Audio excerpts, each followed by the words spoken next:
كثيرا ونذكرك كثيرا إنك كنت بنا بصيرا قال قد أوتيت سؤلك يا موسى كلام قديم لا يمل سماؤه تنسى قولي وفيلي ونيتي به يشتبي عن كل داء ونوره دليل لقلبي عند جهل وحيرتي فيا ربي مأتيني يا ربي مأتينا بسر حروفه ونور به قلبي وسمعي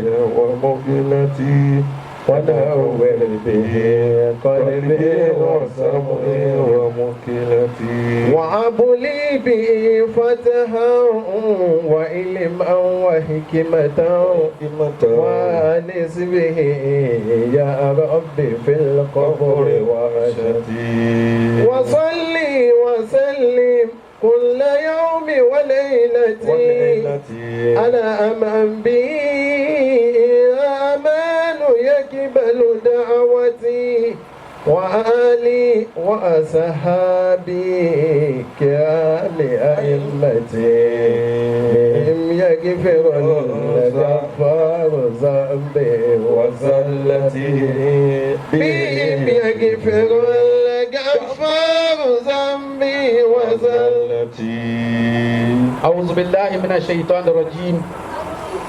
بسم الله الرحمن الرحيم. أدعوكم الله. الحمد لله. الحمد لله رب العالمين. الحمد لله رب العالمين. الحمد لله رب العالمين. الحمد لله رب العالمين. الحمد لله رب العالمين. الحمد لله رب العالمين. الحمد لله رب العالمين. الحمد لله رب العالمين. الحمد لله رب العالمين. الحمد لله رب العالمين. حمدا حمدا موافيا لنعمه ومكافئا لمزيده Ọlọ́run adá ọpẹ́ fún ẹ o. Alhamdulillah. Ìwọ ni ọba tí ó dá wa, ìwọ ló ní wá. Ní tó bá wù ẹ́ ló lè fi wá dá lára. Tá a sì lè àpílẹ̀ àlè gbé lẹ́jọ́. Wọ́n lọ́ba tó yẹ pé fa'alun liman yurid. Àṣẹ yóò wù ẹnìkan kì í débẹ̀ àfọlọ́run. Ọlọ́run adúpẹ́ fún ẹ pé a dá ọjọ́ ní tó wù wá là ń kọjọ́ náà ṣe fún wa láyé ẹ̀. Ọlọ́run mọ́ṣálá ìgbọ́pẹ́ náà lọ́wọ́ wa o. Àmín. La ilaha illallah. Àmín. Muhammadu rasulullah. Sallallahu alayhi wa Wọ́n àjẹkọ́jẹ́ pé yóò jẹ́ ìbálẹ́jọ́ búlé wa lórí. Àmín. Ṣé ní àwùjáre fún wa ni. Àmín. Nítorí wọ́n ní alikọ́ríhu wasamihu sharika nípa àjẹ.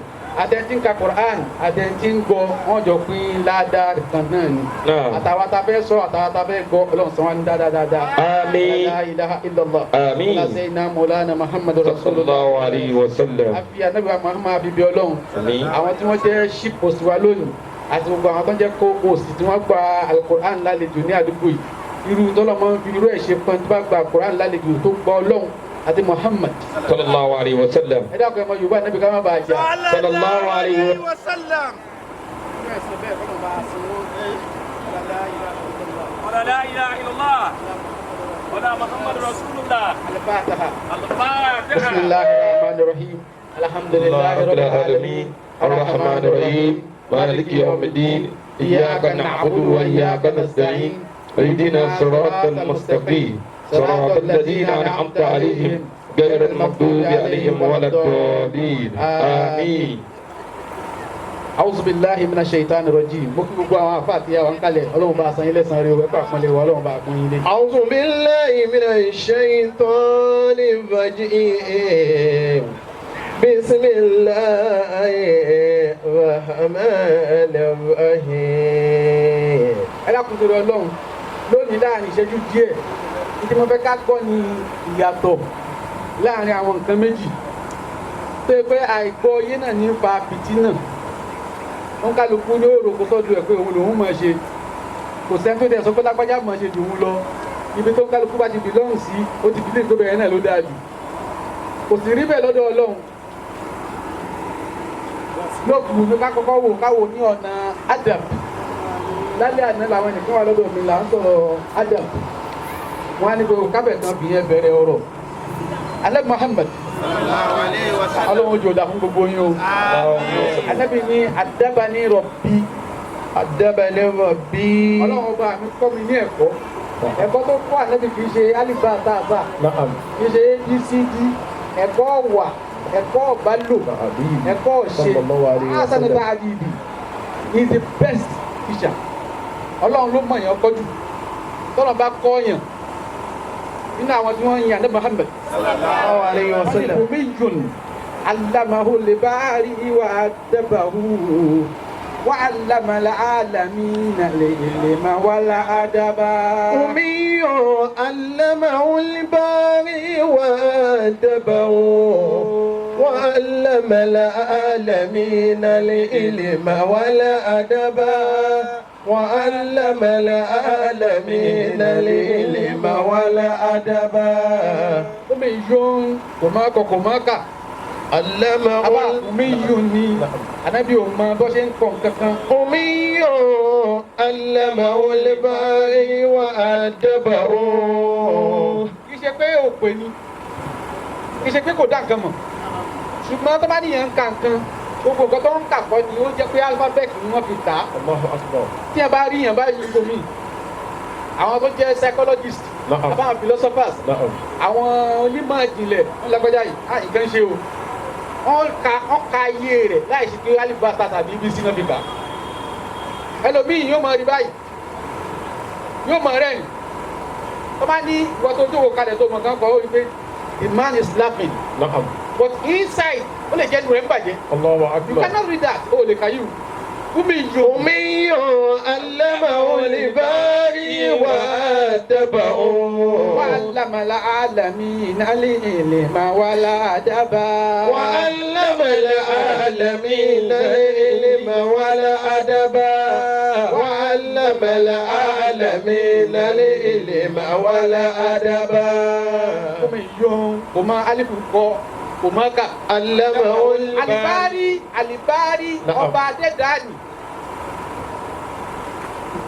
kí ni ká àtọ́ pè ní sáwùtù sàrìmẹ́dì صوت السرمدي sáwùtù sàrìmẹ́dì ayé gan fún rẹ̀ gbogbo ntọ́lọ́ndà gan fọ̀hún láì ṣe pé wọ́n ti ẹ̀rí kankan الله أكبر àwọn àgbàlagbà wọn ni alágbájá ojú ẹ̀ kọ́rẹ́ lọ́wọ́ نعم ojú òun sọ̀rọ̀ náà nù الله أكبر without alphabet ummiyun أمي علمه الباري وأدبه وعلم العالمين العلم والأدب وعلم العالمين العلم والأدب pàtàkì tàbí ń bí wá sí káàkiri ni pé mùsùlùmí ni wọ́n bá mùsùlùmí jà mùsùlùmí ń pa mùsùlùmí lórí tí ò tó nǹkan á sọ pé lágbájá jọmọ ná lórí tí ò tó nǹkan ẹ dákun ẹ ọ̀dà láyìn ẹ̀rín tí ò tó nǹkan ìdí à ń fa ò tó nǹkan إنسان فوتون ìjọ كان tó nǹkan gangan àpọ̀jù fúnfẹ́ wò yẹn الله أكبر báyìí ń sìn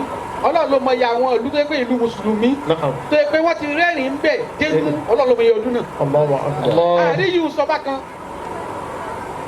àárí kankan sọ Ọlọ́run ló máa yẹ ọmọ mùsùlùmí tó yẹ pé ọ̀rí ìwòsàn gidi àárí yìí sọ ìtọ́lọ̀ ń kà fún àwọn òkà fún fúnmi yìí alámọ̀ fúnmi yìí ẹtí ìjókòó sẹ́tù ni o. علمه الباري وأدبه وعلم العالمين العلم والأدب وعلم العالمين العلم والأدب àtàsáwùf التصوف àtàsáwùf نعم àwọn oníwìrìdì ẹ̀jẹ̀ máa sọ́ba yìí ní the language of tasawuf nílẹ̀ Yorùbá nù oníwìrìdì àtàsáwùf la yóò alimuka salat الله tasawuf ò ní kọ́ ẹ bó ṣe kírun لا يعلمك fíkìwù ni ó kọ́ ẹ bó ti kírun أيدكم الله ṣùgbọ́n àtàsáwùf yóò alimuka alẹ́kọ̀ọ́sùn àfi salat الله أكبر bó ṣe bẹ̀rù Ọlọ́run nù tasawuf ni ó kọ́ níyù.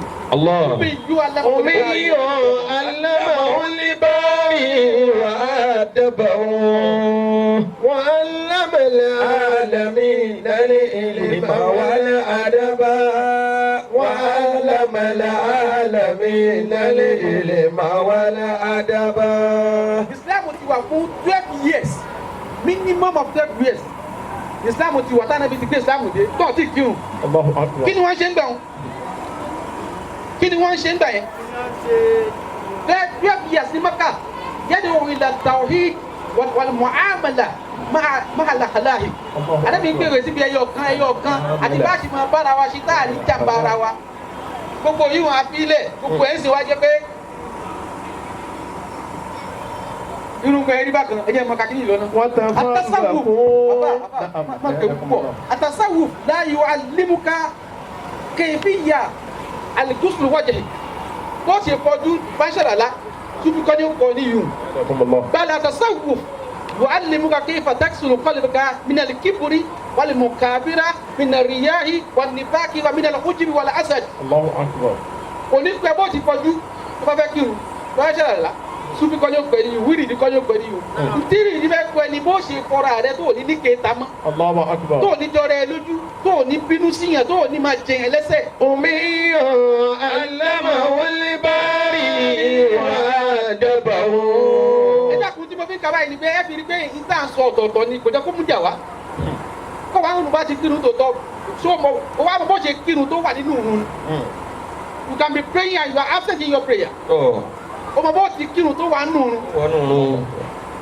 Irun má wọná là ń kí irun mo fẹ́ wà jẹ́ náà là ń kí. Allahu Akbar. Allah. Am I communicating? أيدكم الله. Irun má wọná irun má wà á wà jẹ́ náà là ń kí. Ìsọ̀rọ̀ àyìn nìkan lẹ́yìn alẹ́ àná náà ni tó jẹ́ kí wàá sí ìtóbi ní tọ́pìkì nìyẹn.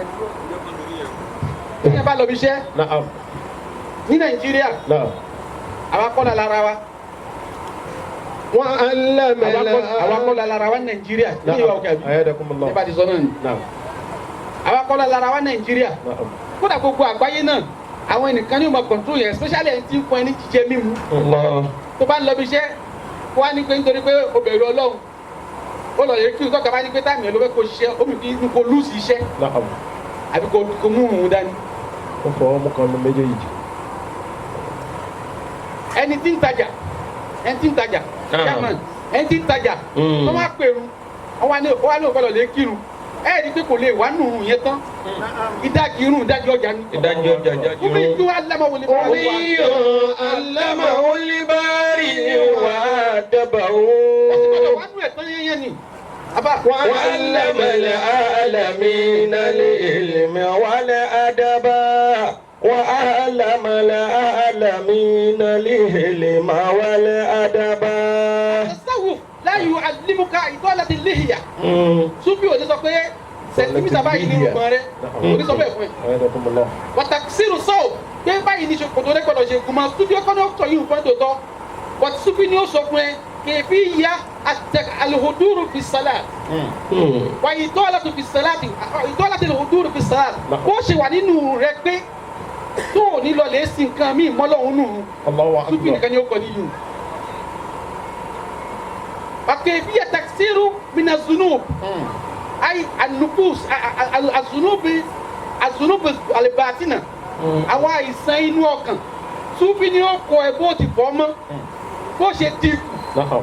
tó máa ń bèrè lọ́wọ́ yẹn pé ẹ bèrè ẹlòmíì ní mo máa ń bínú o ọkàn mi mọ́ ṣùgbọ́n mo máa ń bínú èmi náà mọ̀ pé mo máa ń bínú èmi kọ́ ni sọ o èmi ò wá sọ pé mo mọ̀ pé mo máa ń bínú kí n má lábọ́ kàdà mo máa ń bínú yóò máa pè mọ́ rẹ̀. mo máa ń bínú àyè ní o mọ̀ pé alágbájá ó da pọ̀ sí ìbínú yìí náà ni Ìbínú náà ni. ẹni tó bá sọ pé píkíù نعم. àbí àkídà نعم. náà fi wo bóyá ó ṣe ní bínú mọ́ kó mu jáde kó wá sọ fáwọn oníṣúbí الله أكبر. báwọn ṣe máa ń tìjà ẹni tí máa ń bínú أيدكم الله. tí òfin ní bínú mọ́ báwọn ṣe máa ń tìjà ẹni tí ń jọrọ ẹ̀ lójú tí òfin ní jọrọ ẹ̀ lójú mọ́ báwo ni wọ́n ṣe máa ń tìjà ẹni tí ń gẹ̀yàn tí ò ní gẹ̀yàn mọ́ هذا المعلومة في التصوف فقط Allah. àfi tẹ́ bá yẹ pé yìí wò sínú ẹ̀sìn ká máa bínú síra wa ká máa jẹra wa léṣe fún pé yìí wà nú ẹ̀sìn ó rí pé kò sí Sufi nù bọ́tọ́ ẹ pé kíní yìí wò sínú ẹ̀sìn a gbọ́dọ̀ ní kíní kan tí ó kọ̀ wá tá a fi ní ṣe é mọ́ ni. أمي علمه الباري وأدبه. وعلم العالمين العلم والأدب. وعلم العالمين العلم والأدب.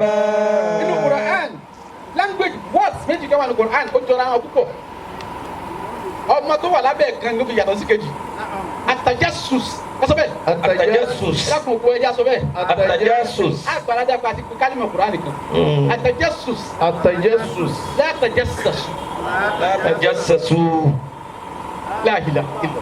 محمد رسول الله صلى láyé lóde الله òní عليه وسلم kí ló kẹ́ ẹ pẹ̀lú tèmi àtàjásùsù ní kí ẹ máa tọ́ pípé yẹn kọ́rọ́ rẹ̀ ó máa lọ lé wádìí rẹ̀ kiri kí ni ń ṣe ó wà pèsè Facebook àtàjásùs gbogbo ẹ tí bá ń ṣe bẹ́ẹ̀ ọmọ náà ló ń tọ̀ alukóra ló sọ bẹ́ẹ̀ o ó ní ó dàbí ẹni pé ẹni tó ń tọ́ pípín rẹ̀ yẹn oúnjẹ náà rẹ̀ ní tútù يا ẹ tó bá fẹ́ kàkúrẹ́ nǹkan lọ lé wá ní أيادكم الله àbí tó bá máa kéwọ́ gbogbo yáyà yìí kéwọ́ kọ́ là ń ké yà yìí ké ọlọ́run là ń ké Allahu akbar min jami'il ma'lumat الله أكبر الله Allahu akbar من جميع المعلومات gbogbo tí yẹn máa ń mọ̀ láyé ọlọ́run jù bẹ́ẹ̀ lọ الله أكبر lẹ́yìn tọ́lọ́run ti kọ́ anábì ní gbogbo nǹkan lẹ́yìn ìgbà tó ti kọ́ gbogbo nǹkan wà ní fa'alam annahu la ilaha illallah ọlọ́run ṣe wá kọ́ ní la ilaha illallah ọ̀tọ̀ ní ó wà bá wa kọ́ ẹni yìí ni. اللهم أيادكم الله بنصره tàwí ìdíkọ́ ni lọ ọ̀rọ̀ àkídà kọ́ lélẹ̀ ọ̀rọ̀ alimaharifa gnosis náà ń pè ní lẹ́yìnbó gnosis alimaharifa gnosis alimaharifa ما أعرفه àtàjásùs àmọ́ wa tọrọ àmọ́ jẹra wa lẹ́sẹ̀ àmọ́ wa díẹ̀ ìbolókù sí wúrà ní ẹ tí bá ṣe bẹ́ẹ̀ ọmọ náà ni èkejì tó wá jọ ni àtàásùs àtàásàsù Yakubu sọ fáwọn ọmọ rẹ̀ pé ẹ bá mi wádìí ìyẹn ni ìwádìí tó dáa ìwádìí tó wà ní pé ẹ máa wádìí talara níbẹ̀ o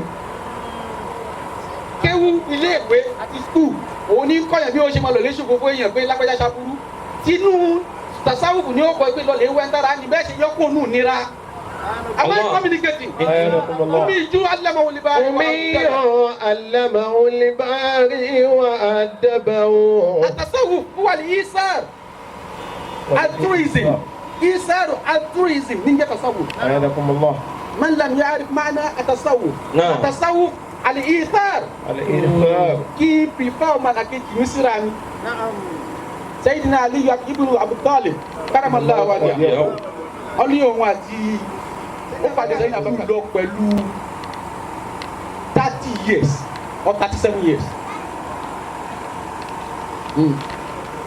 ó pàdé rẹ̀ ó sàkọjá 30 years tóbi jù lọ because níjọ́ta níbi pé 40 years صلى الله عليه ọdún tá níbi pé وسلم 40 years ní sẹ́yìn náà pé 10 years ọdún tá níbi pé 40 years ní Abubakar pé 38 years so sẹ́yìn Abubakar bí at least 28 years ju sẹ́yìn Ali lọ inú ẹ̀kọ́ tá a kàn lè kéwú àti gbogbo bí wọ́n ti máa ń pẹ́ ẹ̀kọ́ ayé òun ni pé tí ọmọ kékeré àtàgbàlagbà bá pàdé ara wọn ọmọ kékeré gbogbo kí àgbàlagbà ẹ̀ka bọ̀ta sẹ́yìn Abubakar sẹ́yìn Ali wa ń kọjá Abubakar ń bọ́ lọ kábàáyì sẹ́yìn Ali náà ń bọ̀ báyìí wọ́n pàdé ara wọn Ali kan wo ojú kan wo ni ó kan lọ Abubakar yóò gbé Ali ò rí mi ó tún padà ó tún lọ lé Abubakar tún méjì ọ̀pá àtún pàdé Ali ò jẹ́ kí ó tún padà Ali ò kí yẹn Abubakar wà lọ lè bọ́ ga wọn aṣáájọ́dá Muhammad صلى الله عليه ẹ وسلم dákun ẹ máa yorùbá nàbí dáadáa صلى الله عليه وسلم kí ló bá wọn tí o fẹ́ náà ní Muhammad صلى الله صلى الله عليه وسلم ó wà lọ lè bọ́ ga ó ní ọ̀rọ̀ Ali ò yé mi o ṣáàrí fún ni àbí bò ó bí ó sì ń lo ọlá pé àbúrò yín ni apàdé kò kí mi ń tẹ̀tẹ̀ kọ́ wa ni pé kọ́mọdé kọ́kọ́ kí àgbàlagbà àgbàlagbà kọ́ ni kọ́kọ́ kí ọmọdé anábì ní ẹ lọ lè gbé àlíwá wa lọ lè gbé àlíwá صلى الله عليه وسلم abutura الله أكبر bàtúnṣe ní Ali dé anábì wa ni pé Ali ọ̀rẹ́ mi sọ báyìí kí ló ń tó ṣàrífù báwọn ó ní ìṣàrífù wọ́n fẹ́ràn kóore ni الله ó أكبر lẹ́nu tó bá kọ́kọ́ kíyàn òun ni ó kóore ju ẹni tó bá tó dákun sálámọ̀ lọ mo fẹ́ kọ́ kóore jù mí lọ ni الله kẹ́kẹ́ أكبر tasawuf ní àtẹ̀sẹ̀wò أمي علمه sẹ́yìn náà Ali again anábì ní sáfù alákọ̀ọ́kọ́ bọ́kùnrin ló gbọ́ ládájú sáfù alákọ̀ọ́kọ́ bọ́kùnrin ló gbọ́ ládájú نعم Ali ló kọ́ dé mọ́ṣáláṣí ó wà lọ lè jókòó wọn á tó sáfù kò bọ́ síwájú tí gbogbo yẹn fi tò tán ó wà tó sí last sáfù نعم wọn lọ lè bá níbi pé Ali òde láìpẹ́ ládá Ali ní pé mo fẹ́ràn ládá mo fẹ́ káwọn ọmọ ìyá mi gba ládá jù mí lọ ni الله أكبر Ali said they call it altruism نعم to be altruistic in nature أيادكم الله la yu'minu ahadukum hatta yuhibba li akhihi ما يحب لنفسه Muhammadu sallallahu alaihi wa wasallam sallam. ó ní òtí jẹ́ mùmínì àfi kó fẹ́ fọmọlàkejì rẹ tó fẹ́ fúnra rẹ نعم ìtumọ̀ tó sínú ó dáa àgbàlagbà la yu'minu ahadukum hatta yuhibba li akhihi ما يحب ẹ̀jẹ̀ kọ́ sọ́lá لنفسه kọ́kọ́ yẹn kí n ṣe explanation ẹ̀ نعم la yu'minu ahadukum hatta yuhibba li akhihi ma yuhibbu li nafsihi orí mi kan tó ti máa ń rówó نعم tó ti máa ń rówó yẹn نعم tó tún wá fọmọ ìyá rẹ pé wá wọn náà máa lọ rówó mi lákọ̀ọ́kọ́ nìyẹn first level ti higher level نعم ibi tó ti rówó ìwọ nìkan náà lè rówó ń bẹ ìyẹn kan náà lè rówó ń bẹ wá fílẹ̀ fọmọ ìyá rẹ pé mo lọ lè rówó èmi mọ̀ wá náà mi. لا إله إلا الله Mustapha Muhammad صلى الله عليه وسلم أمي علمه الباري وأدبه وعلم العالمين العلم والأدب أمي علمه الباري وأدبه وعلم العالمين العلم والأدب أمي علمه الباري وأدبه وعلم العالمين العلم والأدب وعلم العالمين العلم والأدب ẹ̀kọ́ ló sọ̀rọ̀ láyé ni wàhálà fi ń ṣẹlẹ̀ الله الله kí ìyẹn pàdé ìyá rẹ̀ mami rẹ̀ kàn kò lè kúnlẹ̀ kò lè dọ̀bálẹ̀ mọ́. لا إله إلا الله من فقد الأدب نعم فقد العدد من فقد الأدب من فقد العدد فقد الوصلة فقد الوصلة ilé kan kò lè wọlé لا wọn ní tí إله wọn ní إلا ìwúlá ilé الله yé الله أكبر من فقد الأدب فقد الوصلة الله a rí ọ̀gá ẹni tí ò lẹ́kọ̀ọ́ a rí kí n tó parí wá sí. aṣáájú ẹ̀dá Muhammad صلى الله عليه وسلم n tó ṣẹlẹ̀ ni pé ẹ rí around 2 years now ṣé ìwà kan jẹ́ Bauti Bouti tàbí sórí Facebook àbí fi Google ọmọ àgbẹ̀ wa ń ṣe wáàsí ní oníṣúfì ni ń ṣe wáàsí wọ́n sì lù rẹ̀ ó sì di eérú Allah. nítorí pé sọ pé wá ṣe ta ló wá pa kẹfẹ́ ní kọ́lé pa mùsùlùmí tọ́jọ́ ń kírun náà ni tá a bá ṣọ́ra Nàìjíríà àwọn náà bá ti wá lọ ọbẹ̀ lágbájá ọmọ náà ni nítorí kí ni oníṣòkò tó ẹ balẹ̀ jù lágbájá ọmọ náà ni kí ló dé onírùngbọ̀n lágbájá ọmọ náà ni kí ló dé ókùnlẹ̀ kíyàn lágbájá ọmọ náà ni kí ló dé kò mọ̀ọ́rún kí adakun tí ìwọ bá wá kírun mọ́ṣáláṣí èwo la sóòrè mi ni tàbí irun ló wá kí tòótọ́ ó rìn pé èmi àti Ọlọ́run ló ń kí mọ́ṣáláṣí tó fi rí mi pé kí tèmi dáadáa kí n tiẹ̀ ń bẹ̀ الله Mustapha Muhammad sallallahu alayhi wa sallam.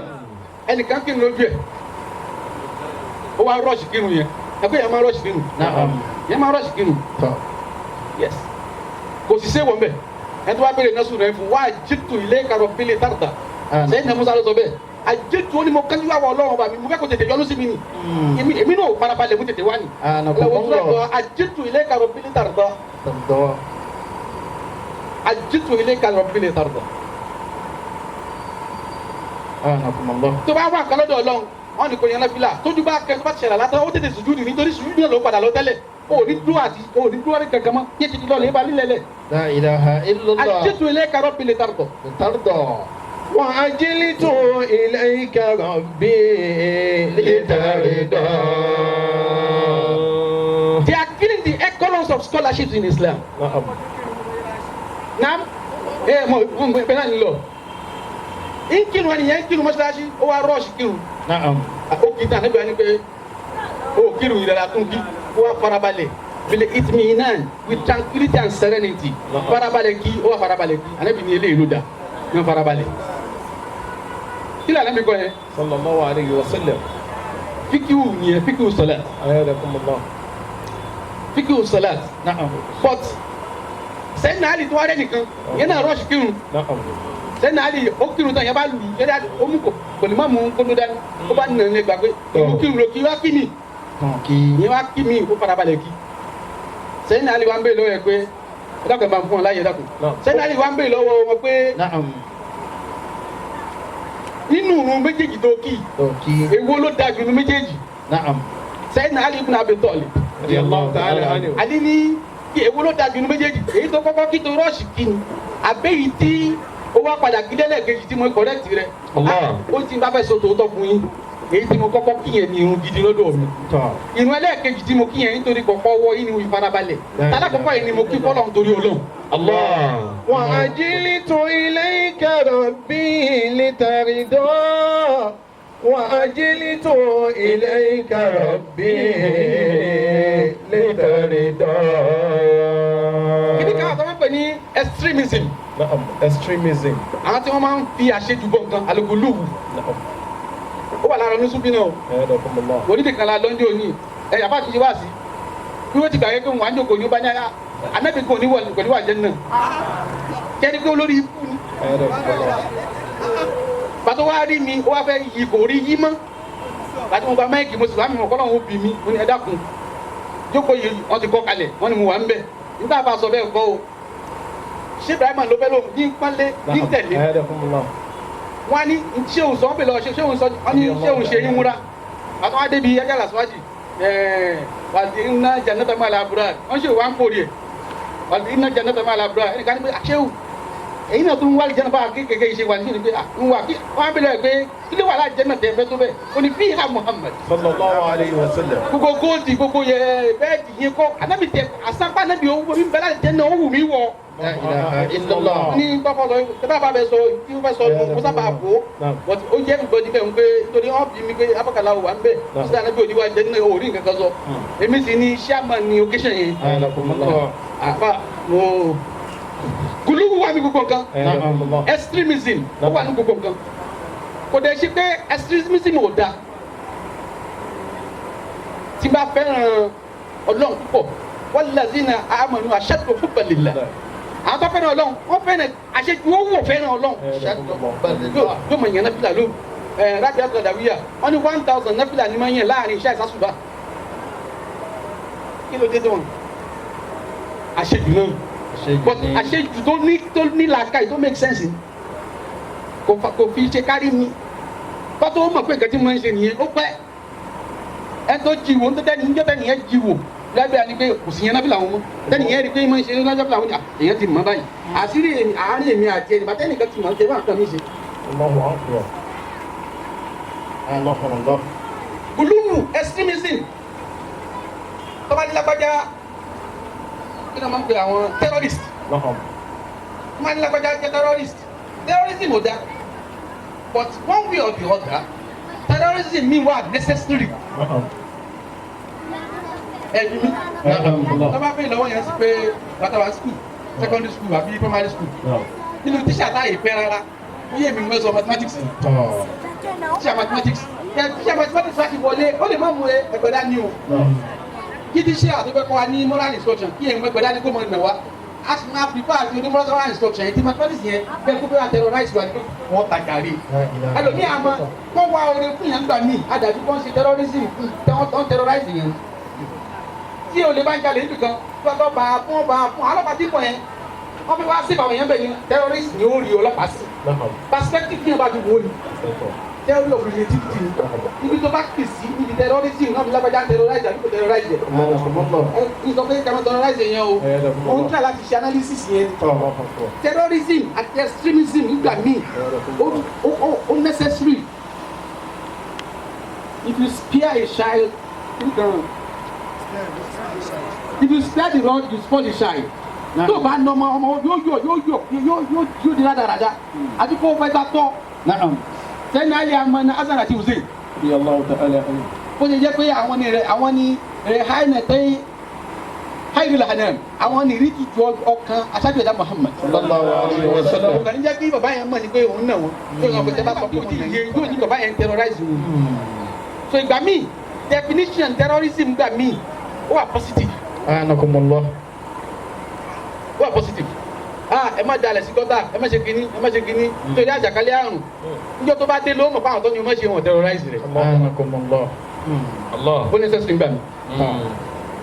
ìdí wọn á ń lọ bẹ́ẹ̀ ni pé for terrorism àti extremism with ignorance ìyẹn ni ò dáa ìwọ tó ń terrorize nǹkan ó mọ tó ń ṣe. نعم.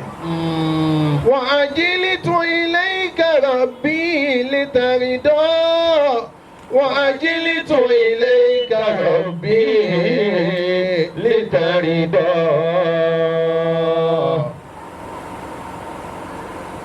fìtínà tí ń ṣẹlẹ̀ láyé yẹn ti pọ̀ jù. nítorí ẹ̀jẹ̀ ká rán ó pọ̀ àwa filẹ̀. wọ́n bá dẹ̀ ní last week ojoojúmọ́ wọ́n fix television sí CNN Al Jazeera lè fi máa ń gbọ́ news but wọ́n máa fix sí CNN nítorí nǹkan tí ń ṣẹlẹ̀ ń bẹ̀. mi ìfẹ́ wà biased. Al Jazeera tí ó bá sọ news nítòótọ́ èyí tí ó fi fọ́ Islam ni ó sọ jù. nǹkan tí wọ́n á ṣẹlẹ̀ yẹn ọ̀rọ̀ Quds ni ọ̀rọ̀ Jerusalem. wọ́n ti announce fi 3 days pé Netanyahu pé ń bọ̀ sí White House l'Amẹ́ríkà. wọ́n dẹ̀ invite àwọn Middle East leaders pé kí wọ́n present pé wàhálà tí ń ṣẹlẹ̀ ní Jerusalem káwọn tiẹ̀ mú òpin wá sí káwọn mú òpin wá sí. wọ́n wá débẹ̀ Dubai were represented. wọ́n wà disappointed pé Jordan were represented lórí mo fẹ́ràn Jordan púpọ̀. Qatar wà ń bẹ̀. Oman wà ń bẹ̀ Kuwait wà. ẹ ti mọ̀ pé Iraq oníwà Iran oníwà Bahrain náà wà ń bẹ̀. wọ́n wà represented. Israel wà represented ní Netanyahu. ẹni tó ló fẹ́ make peace Trump ó wà ń bẹ̀. pé àwọn leaders ti Palestine they are not there. wọ́n láwọn ò gbà pé òótọ́ náà fẹ́ ṣe báwọn oníwà. gẹ́gẹ́ kí n station tv síbẹ̀ ni pé mo fẹ́ mọ̀ bóyá àwọn ti Palestine ó wà and quite fortunate wọ́n wá wọ́n dẹ̀ make statement wọn náà wọ́n fi ránṣẹ́ pé àwọn believe in this. ìwọ tó yẹ pé Allah Israel ní ẹ ìwọ ló ń protect Israel ìwọ ló ń pọn ní nǹkan ogun ìjà ìwọ ló wà ló fẹ́ parí ìjà láàrin àwa méjèèjì ẹni tí òjò rí àwa méjèèjì ló jẹ́ kó pè wá. bàtí Trump wọn bẹ̀rẹ̀ sí ní sọ̀rọ̀ wallahi ta'ala I shed a tears for Islam. omi jábọ́ lójú mi. ó ní ìsọ̀rọ̀ ẹ̀rí yẹ̀yẹ́ ń ṣe yẹ̀yẹ́ ó ní a Qatar gbẹ̀kọ́. ọ̀rọ̀ ẹni kọ́ but tọ́wọ́rọ̀ bá ti ju kí n lọ yóò fẹ́rẹ́ rìn. Dubai welcome. Jordan Oman ó sàn kí wọn you are good friends. ó wá ní Jerusalem will remain the capital of Israel. ó ní but àwọn ní Palestine ní $5 billion wọ́n fi wá kọ́ fi tún wọn ṣe kọ́ fi create job fáwọn èèyàn kọ́ wá lọ àwọn bóyá àwọn wà bá wọn fẹ́ ilẹ̀ díẹ̀ sí ní east side of Jerusalem káwọn náà wá capital wọn síbẹ̀ ìlú tí ìṣẹ́pẹ́ ilẹ̀ ní ni o àwọn tó ní lẹ́fẹ̀ẹ́ wá ń lé kú. The Islamic world wọ́n wà mute. There is no word on that till today. asafula azimbe agbati mo kún lé láti Jímọ̀ ní CNN ní Al Jazeera ní Saudi Arabia all they make no word on that. No word. The hypocrisy of the highest order. nǹkan tó wà ní ṣe ni pé àwọn yẹn ẹlẹ́lẹ́gba tẹ̀síwá lọ́wọ́ wọn tẹ̀síwá ò da ànábì bá tẹ̀síwá yálà ìyá wọn. àti bàbá wọn náà. ní sáwí ní ìrọ̀lẹ́ yìí Jafar ibn Abi Talib jagunjagun ni Jafar Tayyar ó jagun débi pé wọ́n gé apá rẹ̀ méjèèjì alábi ní gbogbo àlùmọ̀ mi rìn ìwọ àjẹ́nà ni bọ̀ Jafar á fún níyẹ yóò pa apá méjèèjì wa yẹ́nu wọn ó fi wọ àjẹ́nà yóò fún àjẹ́nà ni. La ilaha illallah. jagunjagun ni ó ti jẹ ìké Islam rí o pàtó wá gba Islam ó fẹ́ gbogbo yìí tó ti ṣe tẹ́lẹ̀ tí ò dá wa fẹ́ ṣe ó fàṣẹ jùbọ́ ó wà lójú ogun ó gbé àṣẹ dání sáwọ́ òsì nípa ọwọ́ ọ̀tún jagun wọ́n gbé ọwọ́ òsì yẹn ó tún fàṣẹ sáwọ́ ọ̀tún ní tún jagun lọ wọ́n tún kí apá kejì ó lọ́wọ́ mú aró òun fi sẹ́ni báyìí wọ́n á fi gún àwọn yìí. La ilaha illallah. òun fẹ́ kú sí àyín náà ni. bàtọ́ máa rí pápá wọ́n rí 78 points wọ́n ti kún kótó. Allahu Akbar. Allahu Akbar. kótó ni pé yẹn wá ṣẹlẹ̀ Jáfàrù ńjọ́ kan wọ́n lọ ó ṣe wáàsí lọ wáàsí tẹ̀lé ní pẹ̀lú ìjẹ̀gbọ́n ni mo sọ pé terrorism necessary gbà mí. ó ṣe wáàsí lọ bàtọ́ wá dé padà táìmù yẹn bọ́ sí táìmù sẹ́dá Usman tí Quran ti wà ní booklet form because àwọn tó wọn sọ pé anabi terrorize ayé ni pé ó fi Kùránì sẹ́gbẹ̀ẹ́ òsì ó múdà sẹ́gbẹ̀ẹ́ ọ̀tún lójú anabi gẹ́gẹ́ Kùránì òsì ní ìwé kò sí. agbárí ló wà Masha ìwé Allah. wo ló wà múdà ní sẹ́gbẹ̀ẹ́ òsì. La ilaha illallah. But kí ló dé tó fi rí bẹ́ẹ̀ the first writers of the Islamic story they are all imperialists. àkọ́kọ́ sọ ìtàn Islam ní èdè Gẹ̀ẹ́sì àti èdè Faransé àwọn ọ̀tá wa náà. La ilaha illallah. so ní tó bá wọn náà kọ síbẹ̀. òun ló pàdé òní débi pé àti ìrì change báyìí kọ́ ní bisimilahi rahman rahim pé báyẹn bá kẹsàn bíi àbí anagunla Na'am. bá kẹsàn bíi with me ìlà ń pè é nítorí pé in the name of Jesus àwọn máa ń pè on the divert anansi bá náà in the name làwọn náà ń wí La lórí ilaha illallah. with the name ni B. àwọn náà kọ́ translate colonization of the IQ àti IQ àti EQ àti AQ Wọ́n kó wa. ogun ẹ̀ ni. Omi yóò lama olùbárí wa àdàbà Allamala wàlá àdàbà ìlèmà wàlá àdàbà. Jafar ó wá wọ Madina ó wá rí arúgbó kan tí yẹn ń ka Quran tí Quran sọ bẹ́ẹ̀ Jafar kan bù sẹ́kù. Allahu akbar. In the history of Jafar in Islam ó ka Quran ni odidi Quran kàtàn. La ilaha illallah. ó ní ya Masafa oh this holy book of the Almighty Allah ó ní shakadna anka al-jihad fi sabilillah má bínú wọ Quran má bínú ṣé àtàǹṣe ni ò járe ọ̀tọ̀ La ilaha sáwọn yìí náà wá ṣe mọ́lídì tọ́. ọ̀hún nílé gbé náà Wọ́n ti fẹ́ ṣe é. tókun bá ṣẹlẹ̀ sálẹ̀ jókòó ìtàn ṣe yìí náà.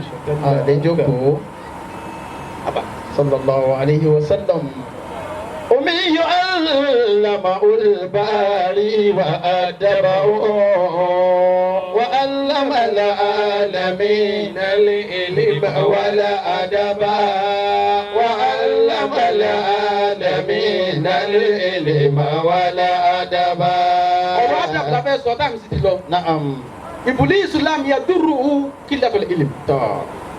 àbọ̀ ẹ̀kọ́ ló kó bá àbọ̀ ọ̀mọ̀kọ́ ló kó bá Iblis ó ní ìmọ̀ kọjá díẹ̀. innama darrahu qillatul adab.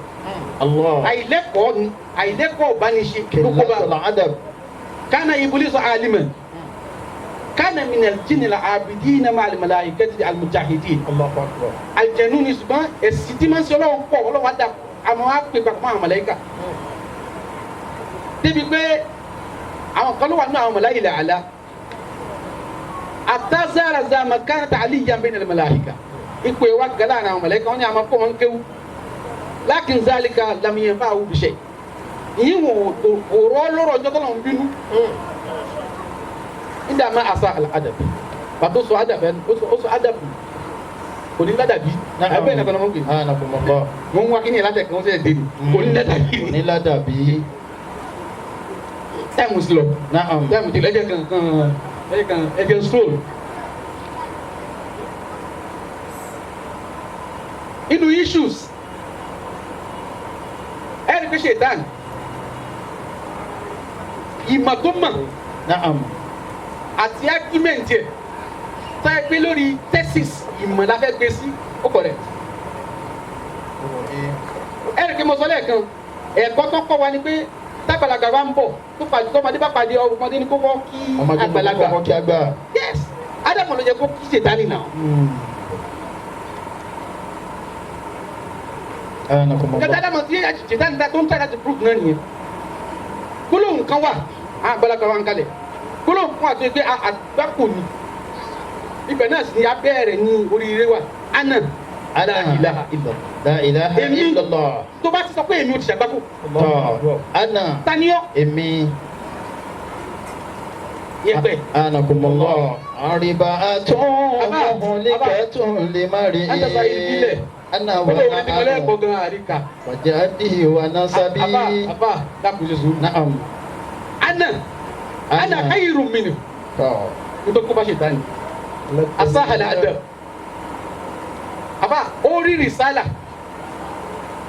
Orí Ádámù iṣẹ́ ọwọ́ Ọlọ́run ni Ádámù. Ádámù lórí kò rí àráàsì.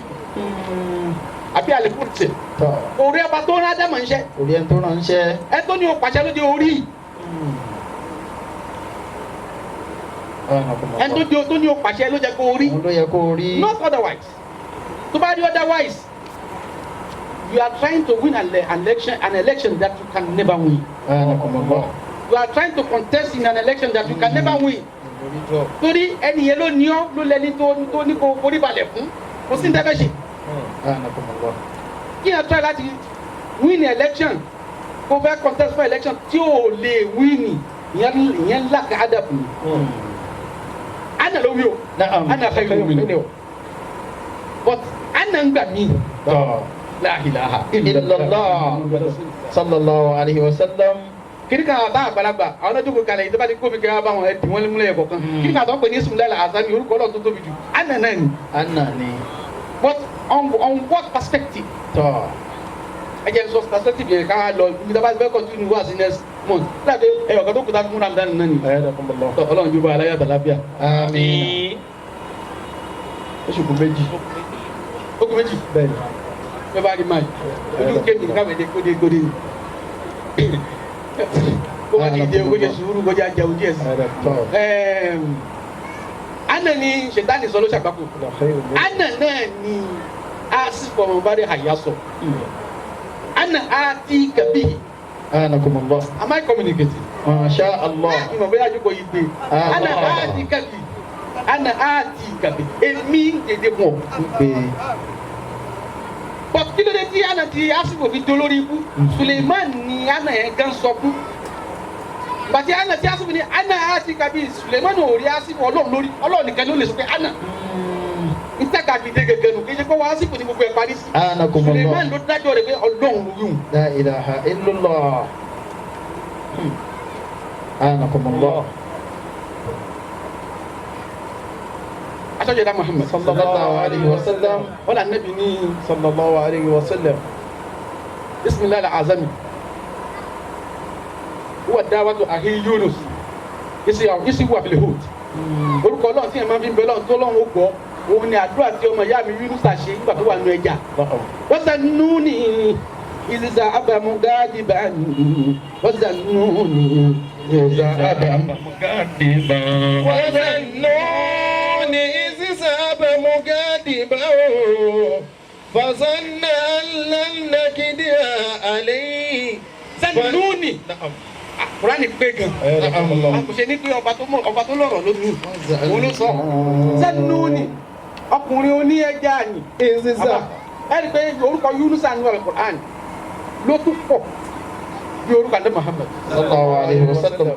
Ànábì jẹ́ Ahmadu Muhammad Yasin tọ́ àwọn kan sọ pé Ànábì kan ni Yasin náà mọ́ wọ́n ní nǹkan ni àwọn orúkọ tó pé wọ́n ní Ànábì kan ni wọ́n ní Ànábì ò tó bẹ́ẹ̀. I don't know àwọn ọmọ wàlá tọ́ bọ́n tí yẹn bá jẹ́ ìyẹn bá comprehend Taha ma anzalna alayka al-Qur'an òun ló kọjú sí náà tàbí mo ká tọ̀ Yasin wal innaka lamina al-mursalin abba Ànábì yìí náà ni wàhálà wọn dé. Ìmọ̀ tó ṣe fún wọn ìmọ̀ tó ṣe Ọlọ́run ṣe fún wọn. وظنوني Ìsì sàábà mughadiban. إذ ذهب مغاضبا. Ìbí Ọlọ́run pọ̀rọ̀ sọ púpọ̀, Kùránì pé púpọ̀, kò sọ pé ìsàábà gadiban. Torí Ànábì Ọlọ́run ò gbọdọ̀ bínú. Ìgbà tó sẹ́ tó lọ mughadiban lẹ́ni tí wọ́n dánú bí. Wazannuni idh dhahaba mughadiban. ìlú ọlẹ́ni tí wọ́n dánú bí. Tó tọ́lọ́ bá ní gáàdìbù. Inú sípà ṣètánì. Kò sí àyè yìí lónìí. Ìsàábà mughadiban ìlú ọlẹ́ni tí wọ́n dánú bí. فظن أن لن نقدر عليه. Ẹ̀kọ́ bọ́lá ọ̀ṣẹ́ tó kó ìbẹ̀rẹ̀ náà. Sọ́nà lánàkìdíà àlẹ́. wọ́n wá rò pé àwọn olóhùn àlè mú un. Ànábì Ọlọ́run ti sọ̀rọ̀ yìí o. Ànábì Ọlọ́run kó lè sọ̀rọ̀ ẹ̀. Ló fi jẹ́ pé o ò lè tú Quran word for word. Wà lọ understand it. Allahu akbar. Tí yẹn bá fẹ́ tó bá rẹ̀ yẹn sìn tó bá rẹ̀ yẹn. Tẹ́gbẹ́ tó bá believe lórí diagrometrical ni wọ́n ní kó lọ lọ́yọ̀ àwọn alágbó wọ́n kí àgógún. Tẹ́gbẹ́ tó bá believe lórí àwọn orthodox ni wọ́n ní kó lọ sọ hospital àbí.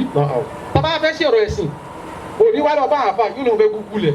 You can never find that in the Google. Google nílà káyìn náà. Àwọn èèyàn kan náà kó kẹ́ síbẹ̀. Tọ́ ẹ káwọn ọ̀tá wa náà kó síbẹ̀ nítorí náà nù. Allahu akbar. وظن أن لن نقدر عليه. فنادى في الظلمات أن لا إله إلا أنت سبحانك إني كنت من الظالمين. sọ́nà alánàkídírà àlẹ́ yìí wọ́n ní wọ́n á rò kọ́ lọ́wọ́ lágbára lórí òun kò ní kápá lórí òun Yunus sọ bẹ́ẹ̀ o sọ́nà alánàkídírà àlẹ́ yìí ẹ ti rí ọlọ́wọ́ àmọ́ juxtapose ọ̀rọ̀ tí èyí bá ṣe pé Kúránì yẹn ń kà ọ̀pọ̀lọpọ̀ ń ta kan Kúránì yóò sì ti wàhálà mọ́ wa lọ́wọ́ kí máa kakọ́ lọ sí ìní àná láwùlá ìlà ìlànà èmi kọ́ mo sọ fún ẹ pé ìní ọ̀rọ̀ Ọlọ́run lágbọ̀dọ̀ pé èmi dájúdájú èmi lọ lọ́hùn kò sọ́dọ̀ mi àbí mi Ọlọ́run ní sọ èmi kọ́ ọtí máa sọ bẹ́ẹ̀ literally ni ẹ̀kan gbà bẹ́ẹ̀ wíyá abakala lọ́lọ́hùn Ọlọ́run ní sọ̀rọ̀ kọ́ wá lọ lé pé wọ́n rọ aya definitely I'm your Lord ó wá rí bẹ́ẹ̀ o wà níbi tó parí sí mọ́ o dẹ̀ níbi tó ti bẹ̀rẹ̀ o pé ẹni tó yọ sọ̀rọ̀ yìí lọ lọ́hùn ẹni tó wà mú dání yẹn pé kẹ́yìn náà lọ́hùn ni kò sì níbẹ̀. Yunus anabi Yunus alayhi salatu wa salam. ó lọ lẹ́yìn tí wọ́n dánú bí basọ́nà alánàkìdíra àléyìí bí wọ́n wà nù ọkàn rẹ̀ pé sáwọn èèyàn yìí dàmírù yìnyẹn àlùmọ̀ rẹ̀ àwọn ìjọ mi yìí ṣé wọ́n lè sọ́nà wọn ṣe wọn bó ṣe fẹ́ kí bó ṣe rán mi sí wọn yìí sọ́nà wọn padà fi hàn pé gbogbo wọn náà padà di mùsùlùmí gbogbo ìjọ kan ò di mùsùlùmí tán yẹn àbíjú ànábì Yunus gbogbo wọn gbàgbọ́ pátápátá kó tó dé bẹ́ẹ̀ kọ́ ni lọ ó wá wọnú ẹja wọn lé ẹja gbé mi lúwèé níjó ní bíi 2 years ago àwọn tó máa ń lọ nínú ìsàlẹ̀ odò wọ́n wá rí blue whale kan wọ́n wá mẹ́ṣọ́ ẹ̀mọ̀ DNA àbí sẹ́ẹ̀lì kan náà lọ́kàn múlá rẹ̀ wọ́n wá wò pé ọjọ́ orí rẹ̀ tó mélòó àtọ́sínú ọjọ́ orí rẹ̀ nǹkan bíi 150,000 years back ẹ̀mí rẹ̀ kùn bí nǹkan mi wọ́n ní àbí ẹja tó pé Yunusa mi ahọ́n ẹja ni blue whale tán rí yẹn wọ́n rí ní Australia wọ́n ní tó bá ahẹ́rin tó ti lo 100 years sí orí ahọ́n rẹ̀ yóò mọ̀ fi ṣeré mẹ́ra yìí ibi tó tóbi dé tó bá gbé Yunusa mi kí Yunusa wọn kàn yóò kàn máa spin múnú rẹ̀ ó tún bọ́ sínú odò mímu ní ìgbà pé bísúlù máa ti sẹ́lẹ̀s òkùnkùn mẹ́ta àbá ní òkùnkùn alẹ́ òkùnkùn òru òkùnkùn nú ẹja òkùnkùn nú odò. lawla an yakuna min al-musabbihin bí bá ti ilá yawmi yub'asun. ní tí ìfi dáàbò pé bóyá ẹja yẹn nìyẹn lọ ní pé tí ì bá ṣe pé Yunusa mọ̀ wá pọ̀ mọ́ ni yóò máa wà nù ẹja yẹn tálẹ̀ kí á mọ̀ òbí ní pé Yunusa ò ní ẹja ní òsì ní. ó ní kọ́ lọ́n lè preserve nǹkan báwọn kò ní lọ́n lára.